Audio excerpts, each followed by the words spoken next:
খোদার কসম, আল্লাহ রসুল বলছে প্রত্যেক মানুষকে তার জীবনে শুধু যৌবনকালের হায়াতের যৌবনকালের হিসাব দিতে হবে তাকে দুইবার আল্লাহর সামনে আখিরাত, দুইবার।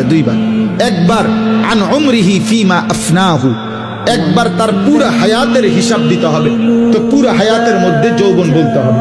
আরেকবার আলাদা আল্লাহ আবার বলবেন, বান্দা এবার আবার বলো ওয়া আন শাবাবিহি ফিমা আবলাহু, তোমার যৌবন কোথায় ব্যয় করেছো। কমপক্ষে 15 বছর থেকে 40 বছর, এই মাঝের এই 25 বছর আলাদা আবার বলো, আবার বলো। এই 25 বছরের রাত্র দিন সকাল দুপুর সুস্থতা আমি আল্লাহ যোগ্যতা দিছিলাম, সবল স্বাস্থ্য শরীর সুস্থতা সমস্ত অঙ্গের পূর্ণ ক্ষমতা আমি দিয়েছিলাম বান্দা, সেটা আমার পথে ব্যয় করেছো কতটুকু, শয়তানের পথে ব্যয় করেছো কতটুকু বলো।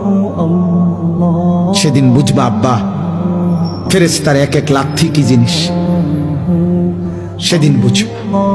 হাদিসের মধ্যে আছে তাফসীরে, ফেরেশতা জাহান্নামের মাঠ থেকে জাহান্নামীদেরকে নিবে হাঁটাইয়া না লাথি দিয়া দিয়া, একটা একটা লাথি দিয়া দিয়া, ফেরেশতা লাথি দিয়া দিয়া নিবে, সেদিন বুঝবা।